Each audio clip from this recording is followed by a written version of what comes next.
Joining me now, Nigel Farage, former leader of the UK Independence Party and a former member of the European Parliament, and now a Fox News contributor. Nigel, good to have you with us tonight. Thank you. My goodness, where is all of this headed? Well, look, it's very simple.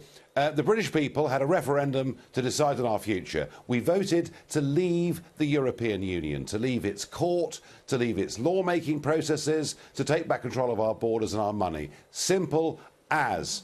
And yet, this Prime Minister, Theresa May, who incidentally was a Remain voter in the referendum, presented a plan at Chequers, the country house of the British Prime Minister, on Friday that basically said we would still stay part of many bits of the European Union, including the customs union, the lawmaking process, all of which would mean we were taking rules from elsewhere without having a say. It would prevent us probably from having a trade deal with America and other countries. And it was nothing less, Martha, than a total betrayal of what people had voted for in that referendum and a general election. Now, Boris Johnson kept quiet for 48 hours.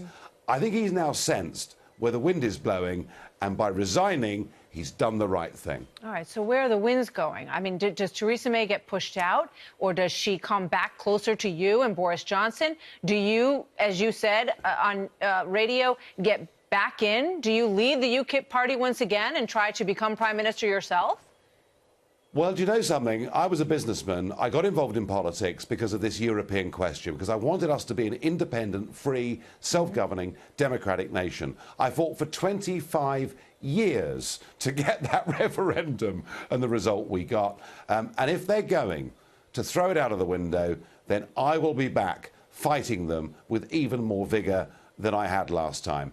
I personally believe that the Prime Minister will be gone within the next fortnight.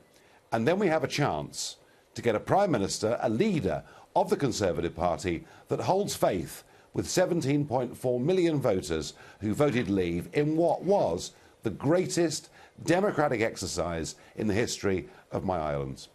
So you think there is the political will to push her out, to have a vote of no confidence in a fortnight? I mean, what happens? So then you've got President Trump coming in on Wednesday evening.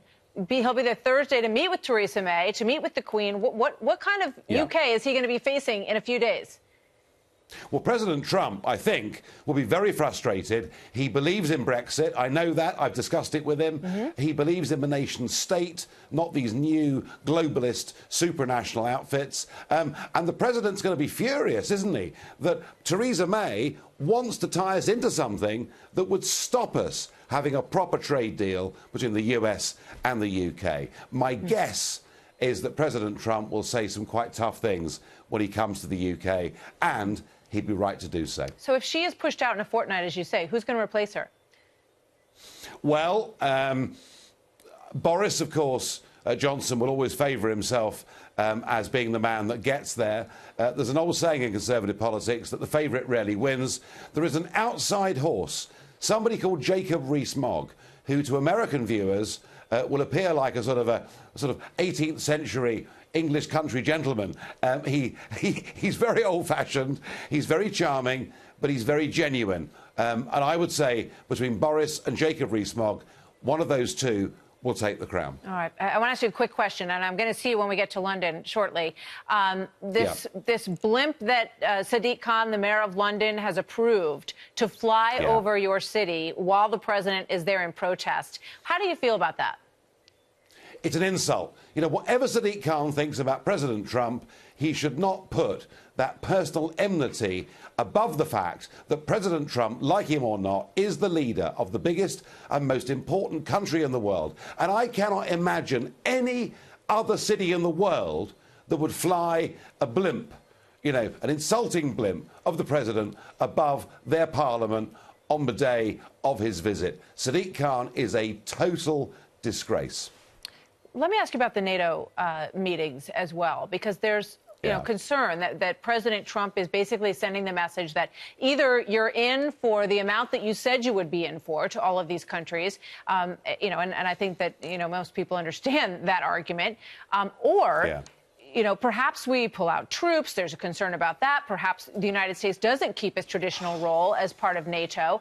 And that dynamic changes. Would that send Germany into a position where they feel that they are the leadership militarily in Europe? What do you think about that? This is the great untold story.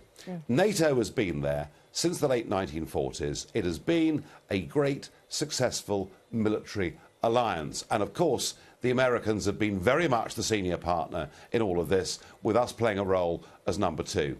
We've now got to a position where out of 29 nations, only 6 of them are paying the basic membership fee of 2%. The rest, frankly, are taking America for a ride. And the president is right to call them on this. But there's another dynamic at work, which is this. The European Union now has pretensions for its own army, its own air force, its own navy. And the president of the European Commission, Jean-Claude Juncker, is telling the Germans and the French and everybody else they only need to pay 1% into defence, not the 2% that NATO demands. So, you know, what happens at NATO is even more important than what happens in London. And I think Trump is right, and European citizens need to realise that America could walk away from guaranteeing their protection. It's time Europeans grew up and got real. Well, we'll see if they're interested in a discount on national security in Europe. So, Nigel, thank you. We'll look forward to seeing you. Thank you.